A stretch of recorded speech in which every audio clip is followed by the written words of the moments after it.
Hello guys, welcome to our new channel. आज हम class 10th की साइंस की बुक का chapter number 1 chemical reactions and equation पढ़ने वाले हैं। इस चैप्टर में बेसिकली हम ये पढ़ेंगे कि केमिकल रिएक्शंस होती क्या है, हम इसको रिप्रेजेंट कैसे करते हैं, और ये जो केमिकल रिएक्शंस होती हैं वो कितने टाइप की होती हैं। हम इन सब चीज़ों के बारे में इस चैप्टर में पढ़ने वाले हैं। सो गाइस, केमिकल रिएक्शन वो रिएक्शन होती है जो कि जिससे कि न्यू प्रॉपर्टीज फॉर्म होती है किसी सब्सटेंस की। इसका मतलब उसमें केमिकल रिएक्शन हुआ है।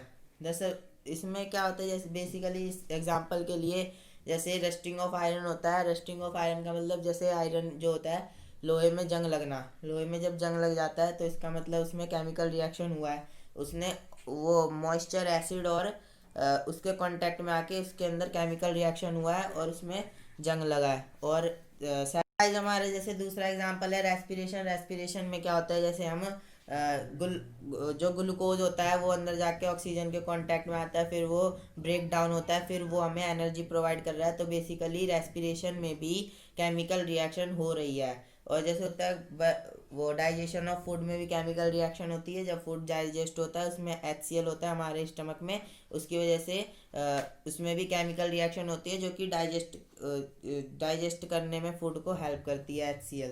और ये fourth one is burning of वो मैग्नीशियम ऑक्साइड। मतलब मैग्नीशियम ऑक्साइड, जो मैग्नीशियम रिबन होता है वो ऑक्सीजन के कांटेक्ट में आता है और फिर वो जलना स्टार्ट हो जाता है। जैसे इसकी इसकी एक रिएक्शन भी होती है, Mg+O2 gives rise to MgO।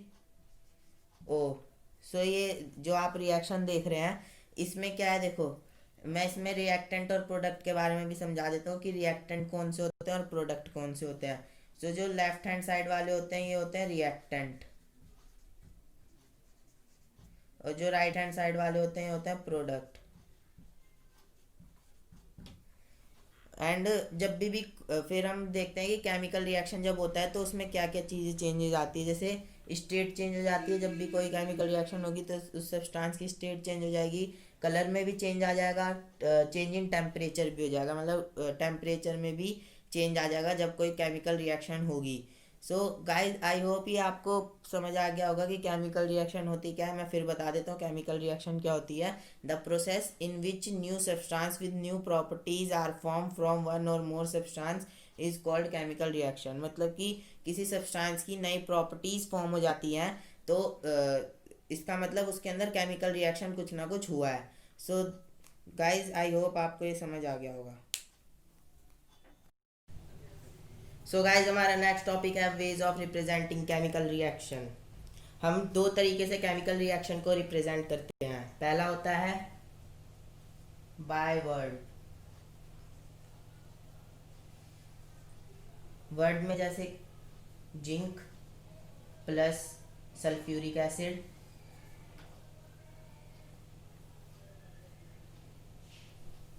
Gives rise zinc sulphate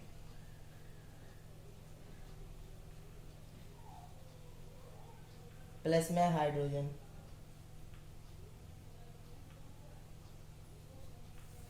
ये हमारा रिएक्टेंट होता है और ये हमारी होते हैं प्रोडक्ट साइड। और हम दूसरे तरीके से कैसे रिप्रेजेंट करते हैं, जैसे केमिकल फॉर्मूला, बाय सिंबल भी बोल सकते हैं। केमिकल फॉर्मूला जैसे जिंक है, जिंक को हम Zn लिख सकते हैं, प्लस में सल्फ्यूरिक एसिड को हम लिख सकते हैं H2SO4 गिव्स राइज, ये Z इसके साथ चला जाएगा, ZnSO4 प्लस में H2 गैस। ठीक है, अब इसमें हम इसकी वो भी लिखते हैं कि ये कौन सी स्टेट में है। अब हमारा नेक्स्ट टॉपिक है how to balance chemical equation. इसको हम इन स्टेप्स के अकॉर्डिंग ही हम किसी भी इक्वेशन को बैलेंस करेंगे। जैसे फर्स्ट स्टेप में count the number of atom of each element on both side of the chemical equation. मतलब हमें रिएक्टेंट साइड और प्रोडक्ट साइड दोनों पे हमें एटम्स को काउंट करना पड़ेगा पहले, और फिर उसके बाद आगे करना है स्टेप 2 में equalize the number of atom of element which has maximum number by putting in front of it, मतलब जिन एटम के जो ज़्यादा है नंबर में एटम, उनको भी फिर जिनके नंबर जिन आइटम के नंबर ज़्यादा है रिएक्टेंट और प्रोडक्ट साइड पे, उनके आगे हम कफिशिएंट को इधर उधर जोड़ के हम इक्वलाइज करेंगे। फिर थर्ड स्टेप है try to equalize all atom of element on reactant and product side by adding coefficient in front of it, मतलब कि रिएक्टेंट साइड पे और प्रोडक्ट साइड पे हम कैसे करेंगे इक्वेशन को बैलेंस, हम ना वो number of atom reactant side पे और प्रोडक्ट साइड के दोनों को देख कर हम उसके आगे एटम्स के आगे कफिशिएंट जोड़ देंगे, ठीक है। एंड स्टेप नंबर 4 है right the physical state of reactant and product, मतलब हमें रिएक्टेंट और प्रोडक्ट की फिजिकल स्टेट भी लिखनी पड़ेगी, जैसे is reactant is in solid, मतलब वो सॉलिड में है या गैस में है या एक्वस में।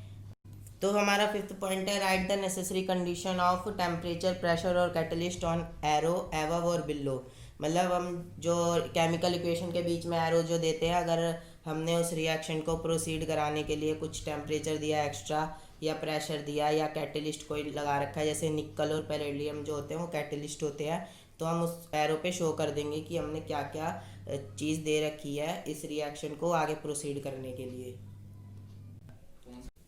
सो गाइज अब हम एक 2-3 एग्जांपल करेंगे जिससे कि हमें ये जो बैलेंसिंग है वो अच्छे से समझ में आ जाए। जैसे फर्स्ट एग्जांपल है Fe plus H2O gives rise Fe3O4 plus में H2। अब हमें इसको बैलेंस करना है। अब बेसिकली हमने स्टेप 1 में क्या पढ़ा था, count the number of atom on both side, atom of each element both side, इसलिए हम पहले एटम काउंट करेंगे। जैसे यहाँ पे देखो कुछ नहीं है तो हम 1 लगा देते हैं, तो यहाँ पे आयरन कितना है, एक ही है। आयरन का सिंबल क्या होता है, Fe होता है, तो यहाँ पे आयरन क्या है, एक है।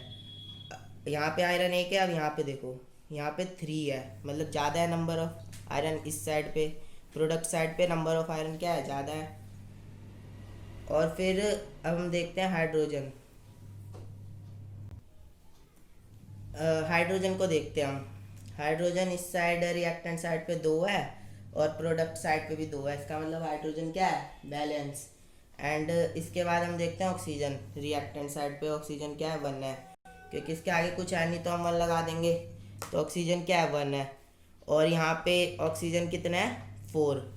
तो अब हम इसी के अकॉर्डिंग बैलेंस करेंगे। और सेकंड स्टेप में हमारा क्या था कि equalize the number of atom of element which has maximum number by putting in front of it, मतलब हम इसमें देखेंगे कि किस एटम के सबसे ज़्यादा नंबर है, जैसे आयरन का इसमें सबसे ज़्यादा नंबर है। फिर थर्ड स्टेप है कि हम दोनों तरफ को कफिशिएंट जोड़ के, थर्ड स्टेप है हमारा equalize the number of all atom of reactant on reactant side and product side by adding coefficient in front of it, मतलब अब ना इसके आगे कफिशिएंट जोड़ देंगे इक्वलाइज करने के लिए। जैसे यहाँ पे आयरन 1 है, यहाँ पे 3 है, तो हम ना ऐसा करते हैं इसके आगे 3 कफिशिएंट जोड़ देते हैं, ठीक है। 3 कफिशिएंट जोड़ दिया यहाँ पे और इस यहाँ पे भी 3 हो गया, इसका मतलब जो आयरन है वो इक्वलाइज हो गए। अब सेकंड अब हम हाइड्रोजन को देखते हैं, यहाँ पे हाइड्रोजन 2 है, यहाँ पे भी 2 ही हाइड्रोजन है, इसका मतलब ये तो हाइड्रोजन बैलेंस है। लेकिन यहाँ पे एक दिक्कत आ रही है कि रिएक्टेंट वो प्रोडक्ट साइड पे ना यहाँ पे 4 ऑक्सीजन है प्रोडक्ट साइड पे, लेकिन यहाँ पे क्या है, एक ही ऑक्सीजन है। ऑक्सीजन को 4 करने के लिए हमें यहाँ पे 4 कफिशिएंट जोड़ना पड़ेगा, ये जो होता है इसको हम कफिशिएंट बोलते हैं। 4 कफिशिएंट जोड़ दिया, इसका मतलब यहाँ पे भी 4 ऑक्सीजन होगा, यहाँ पे भी 4 ऑक्सीजन, बट अभी भी यहाँ पे कुछ गड़बड़ी है। देखो यहाँ पे 4 2 जा 8, इसका मतलब यहाँ पे टोटल हाइड्रोजन कितना है, 8, और यहाँ पे 2 ही है, तो हमें यहाँ पे 4 कफिशिएंट जोड़ना पड़ेगा जिससे कि अब ये रिएक्शन जो है ये बैलेंस हो जाए। सो अब ये रिएक्शन जो है ये पूरी बैलेंस हो चुकी है, बैलेंस्ड रिएक्शन, ये पूरी इक्वेशन जो है ये बैलेंस हो चुकी है। सो गाइस इसी तरीके से हम बैलेंस करते हैं। अभी मैं आपको 1-2 एग्जांपल और दूंगा जिससे कि आपको और अच्छी तरह समझ आए। सो गाइज अब हम 2 से 3 एग्जाम्पल और करेंगे बैलेंसिंग के, जिससे कि आपको बहुत अच्छे से समझ। सो गाइज हमारा नेक्स्ट एग्जाम्पल नंबर 2 है NaOH प्लस में H2SO4 gives rise Na2SO4 plus में H2O। सो अब हम इसको थोड़ा इजी तरीके से करते हैं। जैसे हम यहाँ पे लिख देते हैं LHS। सो गाइस हमारा नेक्स्ट एग्जांपल है NaOH प्लस में H2SO4 gives rise Na2SO4 plus में H2O। सो अब हम इसको इजी तरीके से करते हैं। जैसे यहाँ पे लिख दो आप LHS, मतलब लेफ्ट हैंड साइड में कितने नंबर ऑफ एटम्स है वो सब, एंड यहाँ पे लिख दो RHS। LHS में अगर हम देखें तो सोडियम यहाँ पे कितना है 1, यहाँ पे ऑक्सीजन कितना है 1 और यहाँ पे 5 टोटल, और हाइड्रोजन देखो कितना है 1 और यहाँ पे 2, टोटल 3 हाइड्रोजन, एंड सल्फर कितने यहाँ पे 1। अब RHS में देखते हैं। RHS में मतलब यह है प्रोडक्ट साइड में सोडियम है 2, सल्फर है 1,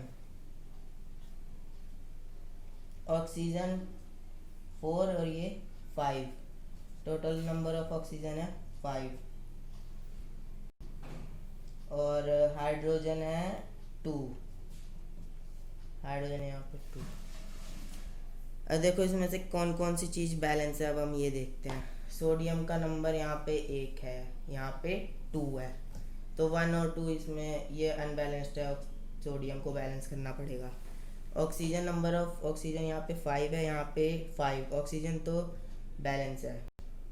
अब यहाँ पे देखते हैं हाइड्रोजन, हाइड्रोजन है 3 और यहाँ पे हाइड्रोजन है 2, ये भी अनबैलेंस्ड है।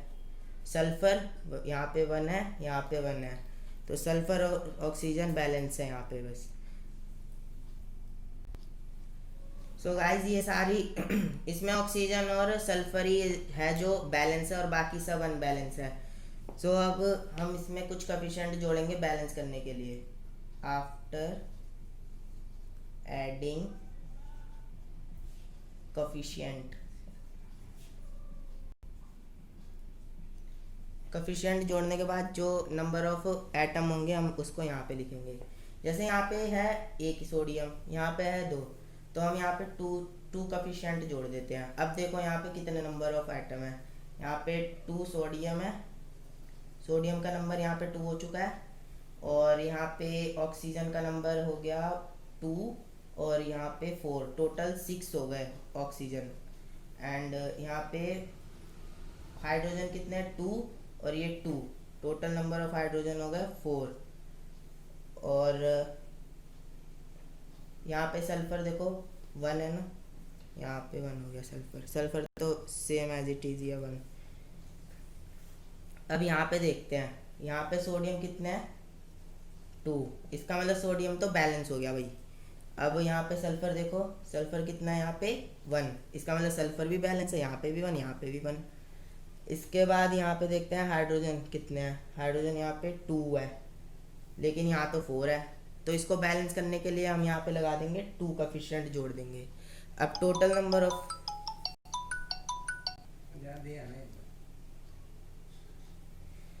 सल्फर यहाँ पे 1 है, यहाँ पे भी 1 है, सल्फर तो हो गया बैलेंस। अब यहाँ पे हाइड्रोजन को बैलेंस करने के लिए हमने यहाँ पे 2 कोएफिशिएंट जोड़ दिया, जिससे कि हाइड्रोजन भी यहाँ पे 4 हो गया और यहाँ पे 4 है ही, तो यहाँ पे भी हाइड्रोजन कितना हो गया 4। अब यहाँ पे ऑक्सीजन देखो, वो ऑक्सीजन का नंबर देखते हैं, यहाँ पे ऑक्सीजन 2 और यहाँ पे 4 6, तो सो ये अब इक्वेशन जो है बैलेंस हो गई। देखो यहाँ पे सोडियम 2 है, यहाँ पे भी सोडियम 2, ऑक्सीजन यहाँ 6 है, यहाँ पे भी ऑक्सीजन 6, हाइड्रोजन यहाँ 4 है, यहाँ पे भी हाइड्रोजन 4, सल्फर यहाँ 1 है, यहाँ पे भी sulphur 1। So this is a balanced equation.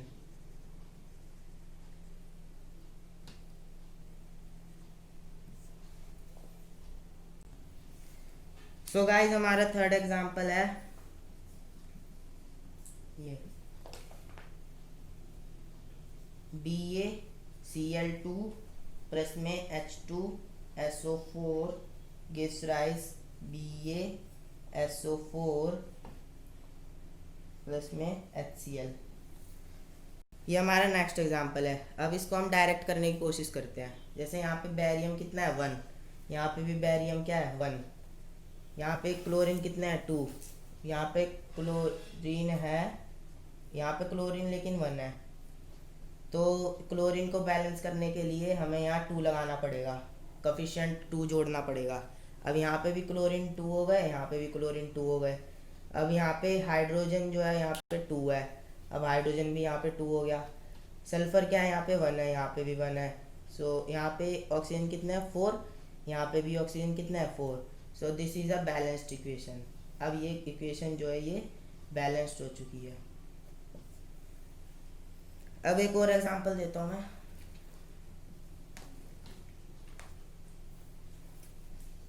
NaCl plus में AgNO3 gives rise AgCl plus में NaNO3। अब इसमें देखते हैं सोडियम का यहाँ पे कितना नंबर है 1, यहाँ पे भी सोडियम 1 ही है। यहाँ पे क्लोरीन कितना है 1, यहाँ पे भी क्लोरीन 1 है। यहाँ पे सिल्वर कितना है 1, यहाँ पे भी सिल्वर 1 है। यहाँ पे NO3 कितना है 1, यहाँ पे भी NO3 एक ही है। So this equation is already balanced, मतलब ये ऑलरेडी बैलेंस इक्वेशन है। सो गाइज अब मुझे लगता है कि आपको समझ आ गया होगा। So guys let's move toward next topic, types of chemical reaction. Chemical reaction कई टाइप की होती है, जैसे combination reaction, decomposition reaction, displacement reaction, double displacement reaction. So अभी हम कॉम्बिनेशन रिएक्शन के बारे में पढ़ते हैं कि कॉम्बिनेशन रिएक्शन आखिर होती क्या है। कॉम्बिनेशन रिएक्शन जब होती है जब दो रिएक्टेंट मिलके एक सिंगल प्रोडक्ट देते हैं, तब हम उसे कॉम्बिनेशन रिएक्शन कहते हैं। जैसे इसका एक एग्जांपल देता हूँ मैं।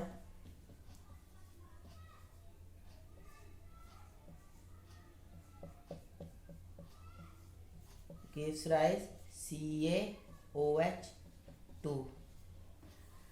सो इसमें दो रिएक्टेंट है और ये दोनों आपस में रिएक्ट करके एक सिंगल प्रोडक्ट दे रहे हैं। जो CaO है वो सॉलिड स्टेट में है यहाँ पे, और ये तो वाटर है, ऑब्वियस सी बात है लिक्विड में ही होगा। और ये क्या बन जाएगा एक्वस स्टेट, ठीक है। CaO को हम बोलते हैं क्विक लाइम,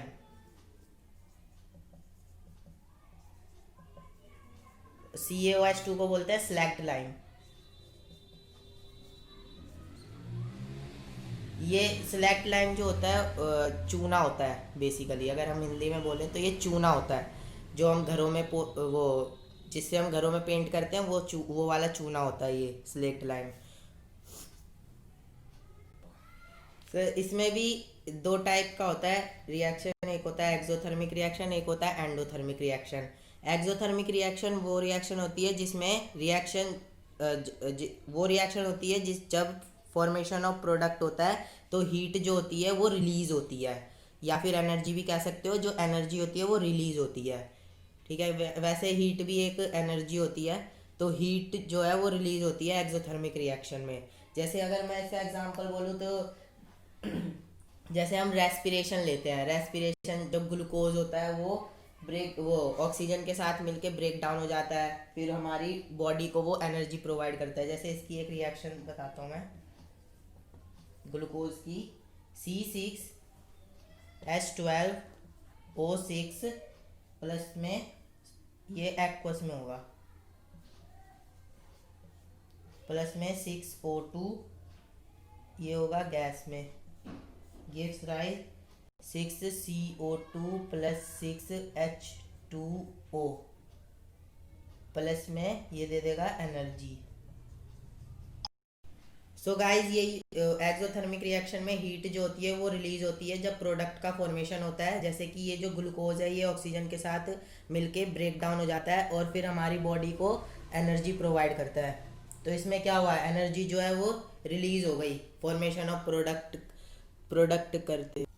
हम समझते हैं endothermic reaction, the reaction which required energy in the form of heat, light और इलेक्ट्रिसिटी टू ब्रेक रिएक्टेंट। मतलब कि रिएक्टेंट को ब्रेक करने के लिए इसमें जो एनर्जी है उसकी रिक्वायरमेंट होती है। जैसे या एनर्जी को आप हीट की फॉर्म में ले सकते हो, लाइट और electricity also.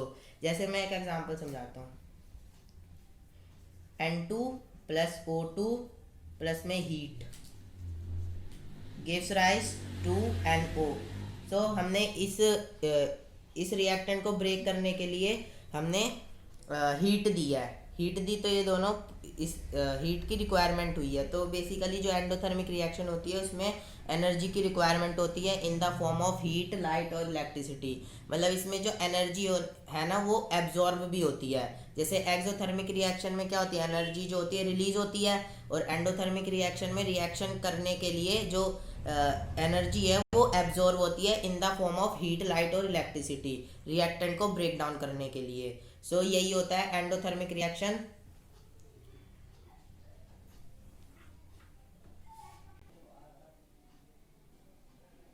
So guys let's move toward next topic. Second type की जो केमिकल रिएक्शन है वो है डिकम्पोजिशन रिएक्शन।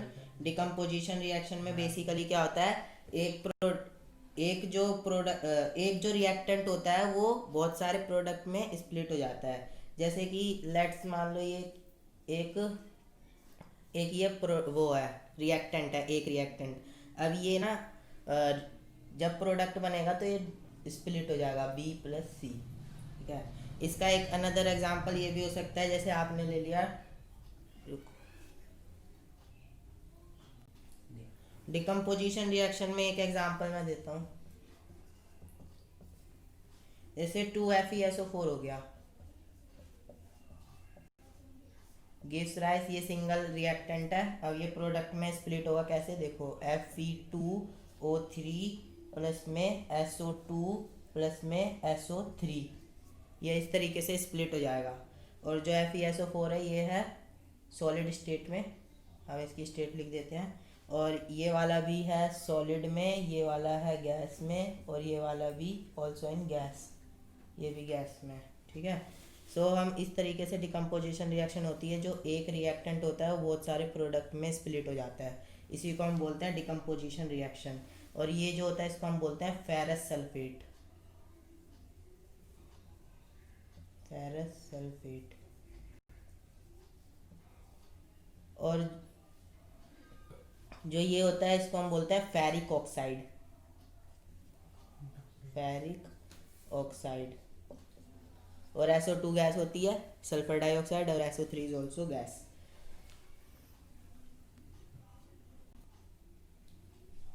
फिर देन हम डिकम्पोजिशन रिएक्शन बहुत सारे तरीक़ों से करा सकते हैं। जैसे एक होता है थर्मल डिकम्पोजिशन।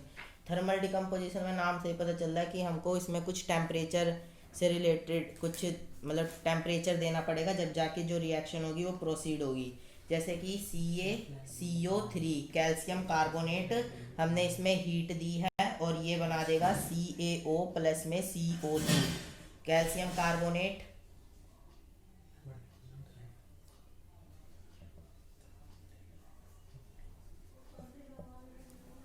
और ये हो जाएगा calcium oxide,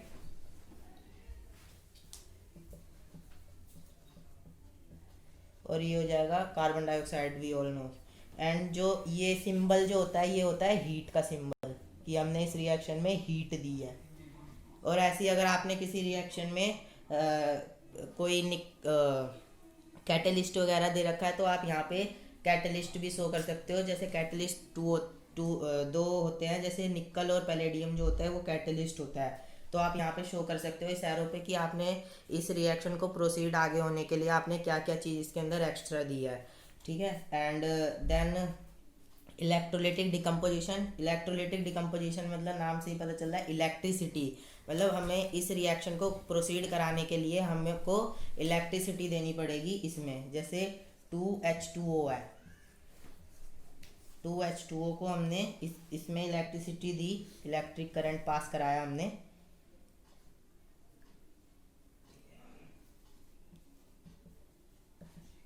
electric current pass कराया और ये किस में ब्रेक डाउन हो गया, 2H2 प्लस में O2, ये इन दोनों में ब्रेक डाउन हो गया। हमने इसमें से इलेक्ट्रिक करंट पास कराया था, इसी को हम बोलते हैं इलेक्ट्रोलिटिक डिकम्पोजिशन रिएक्शन। और इसके बाद आता है photolytic decomposition reaction. Photolytic decomposition reaction में हम बेसिकली सनलाइट की प्रेजेंस में होती है ये रिएक्शन। जैसे इसका एग्जांपल देता हूँ, 2AgCl। ये जो सिल्वर क्लोराइड है ये होता है वाइट कलर का, ये सिल्वर क्लोराइड जो होता है वाइट कलर का होता है। और आफ्टर रिएक्शन में जब इसमें रिएक्शन हो जाती है 2Ag सॉलिड में प्लस में Cl2 गैस, सो ये होता है वाइट कलर का। और अगर आप इसको सनलाइट की प्रेजेंस में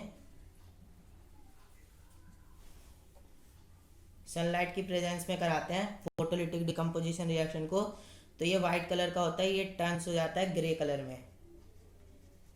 में टर्न हो जाता है। तो इसका मतलब जब ग्रे कलर में टर्न हो गया तो इसमें सिल्वर और क्लोराइड दोनों अलग अलग हो गया।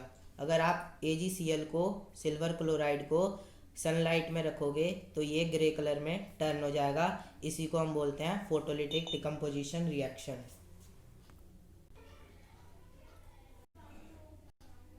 सो गाइज हमारी नेक्स्ट रिएक्शन है डिस्प्लेसमेंट रिएक्शन। इसमें क्या होता है, जो मोर रिएक्टिव एलिमेंट होता है वो लेस रिएक्टिव एलिमेंट को डिस्प्लेस कर देता है। इसका मतलब उसको हटा देता है उसकी जगह से और उसकी जगह पे आ जाता है।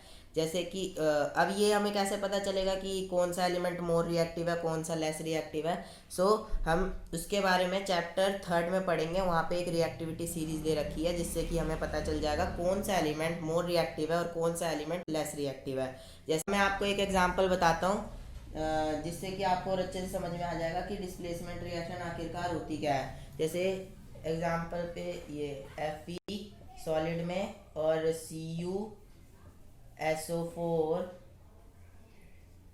ये हो जाएगा एक्वस में। सो अब इसमें क्या होगा, जो Fe होगा वो Cu को बोलेगा कि भाग यहाँ से, और जो Fe है वो मोर रिएक्टिव है इसलिए जो Fe है वो Cu की जगह ले लेगा, मतलब कॉपर होता है ये। तो ये क्या बना देगा, FeSO4 प्लस में Cu, ये बना देगा ये बेसिकली अब ये फॉर्म कर देगा। मतलब इसमें क्या हो गया, जो आयरन है ना उसने कॉपर की जगह ले ली और वो SO4 के साथ आ गया, और जो Cu है जो कॉपर है वो अकेला रह गया। सो ऐसे ही होती है एक double displacement reaction. Double displacement reaction में क्या होता है कि जो आयंस होते हैं वो एक्सचेंज हो जाते हैं। आयंस कैसे एक्सचेंज होते हैं अभी बताते हैं। जैसे इस एग्जांपल से आपको अच्छे से क्लियर हो जाएगा कि आयंस जो होते हैं वो आपस में कैसे चेंज होते हैं। Na2SO4 एक्वस में प्लस में BaCl2 एक्वस में, ये क्या है, सोडियम सल्फेट बेरियम क्लोराइड। और अब ये देखो कैसे एक्सचेंज करते हैं अपने आयंस। ये होता है पॉजिटिव, ये होता है नेगेटिव, ये होता है पॉजिटिव, ये होता है नेगेटिव। जो पॉजिटिव वाला है वो नेगेटिव वाले के साथ चला जाएगा, बेसिकली ये क्या बना देगा 2NaCl प्लस में, ये जो नेगेटिव वाला है वो पॉजिटिव वाले के साथ चला जाएगा, ये जो नेगेटिव वाला है ये पॉजिटिव वाले के साथ चला जाएगा, मतलब आयंस जो है वो एक्सचेंज हो गए। तो इसमें क्या आ जाएगा BaSO4। सो गाइज यही होती है डबल डिस्प्लेसमेंट रिएक्शन। इसमें बेसिकली वही आयंस जो होते हैं वो एक्सचेंज हो जाते हैं, जो रिएक्टेंट्स के जो आयंस होते हैं वो एक्सचेंज हो जाते हैं और फिर वो प्रोडक्ट फॉर्म करते हैं। सो आई होप ये आपको समझ में आ गया होगा। नेक्स्ट टॉपिक है हमारा ऑक्सीडेशन एंड रिडक्शन। ऑक्सीडेशन में बेसिकली क्या होता है, जो ऑक्सीजन होता है वो रिएक्टेंट साइड पे ऐड हो जाता है, मतलब addition of oxygen and removal of hydrogen is basically known as oxidation. मतलब ऑक्सीजन का किसी रिएक्शन में ऐड होना और हाइड्रोजन का किसी रिएक्शन में रिमूव होना, उसे हम बोलते हैं oxidation reaction. And next is reduction. Reduction में क्या होता है, जो हाइड्रोजन है वो ऐड हो जाता है और जो ऑक्सीजन है वो रिमूव हो जाता है। सो अब मैं एक एग्जांपल देता हूँ जिससे कि आपको अच्छी तरह अंडरस्टैंड हो जाएगा, अच्छी तरह समझ आ जाएगा।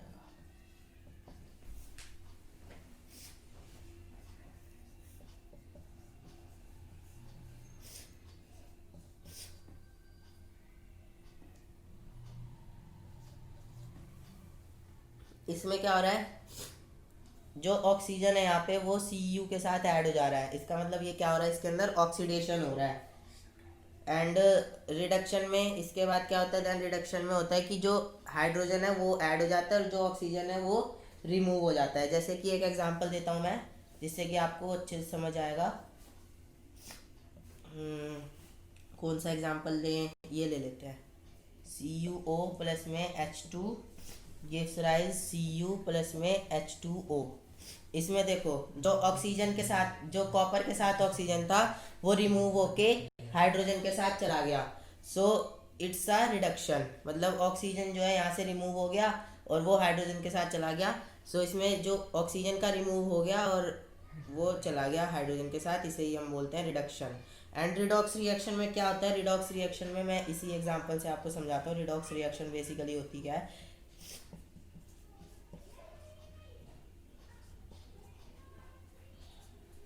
रिडॉक्स रिएक्शन में क्या होता है, जो ऑक्सीडेशन और रिडक्शन होता है वो दोनों ही होता है उस रिएक्शन में। जैसे सी यू ओ है, कॉपर ऑक्साइड, कॉपर के साथ यहाँ पे ऑक्सीजन है, बट यहाँ पे जो ऑक्सीजन है वो क्या हो गया, रिमूव हो गया। इसका मतलब यहाँ क्या हो गया, reduction.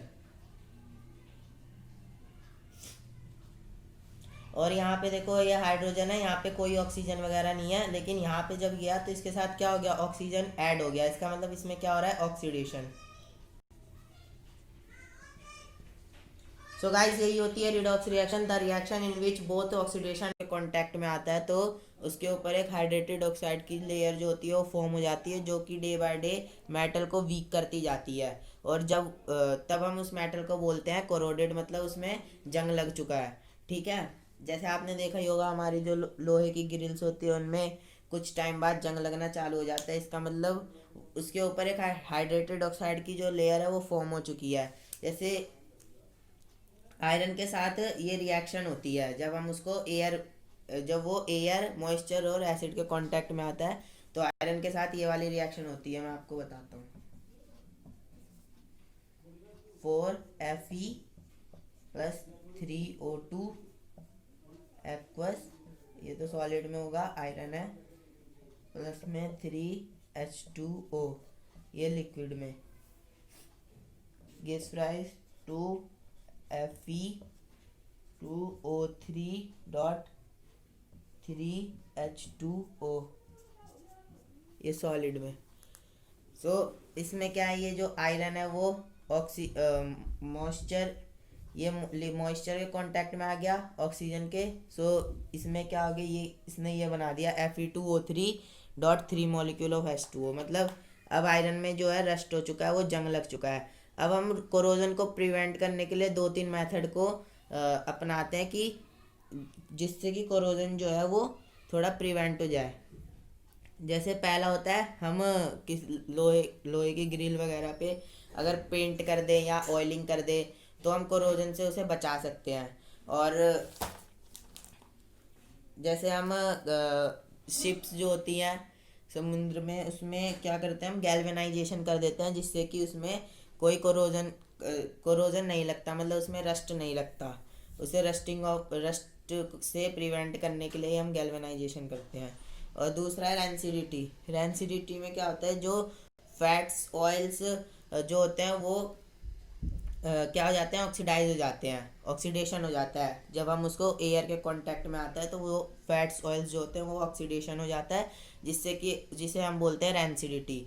That it leads to bad smell and bad taste of food, मतलब जिसकी वजह से जो फूड की जो स्मेल और बैड स्मेल आने लग जाती है और टेस्ट भी जो है वो ख़राब हो जाता है। इसे हम बोलते हैं रैंसिडिटी। जैसे आपने चिप्स वगैरह देखा होगा, अगर आप उसे खुला छोड़ दो थोड़ी देर के लिए तो वो ऑक्सीडाइज हो जाता है और उसमें बैड स्मेल और उसकी जो टेस्ट होता है वो भी ख़राब हो जाता है। जैसे इसको भी कुछ तरीकों को अपना के हम इस रैंसिडिटी को भी प्रिवेंट कर सकते हैं। जैसे कि हम एंटीऑक्सीडेंट्स डाल देते हैं जिससे कि वो ऑक्सीडाइज नहीं हो पाता, या फिर हम उसको किसी एयर टाइट कंटेनर में रख दें फूड को, तब भी वो एयर के कांटेक्ट में आएगा नहीं और फिर वो ऑक्सीडाइज नहीं होएगा। और थर्ड है रेफ्रिजरेशन, मतलब हम इसको फ्रीज में रख सकते हैं जिससे कि वो रैंसिडिटी प्रिवेंट हो सकती है फ्रीज में। और एक और होता है जैसे कि नाइट्रोजन गैस जो होती है उसको भी हम भर सकते हैं। जैसे जो चिप्स कुरकुरे होते हैं उनके जो पैकेट में होता है वो नाइट्रोजन गैस भरी रहती है, जिससे कि वो जो फूड है वो ऑक्सीडाइज नहीं होता। मतलब हम नाइट्रोजन गैस भर के भी प्रिवेंट कर सकते हैं रेंसिडिटी को। ठीक है, आई होप ये आपको समझ आ गया होगा। और हमारा चैप्टर अब यहीं पर ही समाप्त होता है, ये चैप्टर का एंड है। इसके बाद हम करेंगे कुछ एनसीईआरटी क्वेश्चंस। सो तब तक के लिए गुड बाय।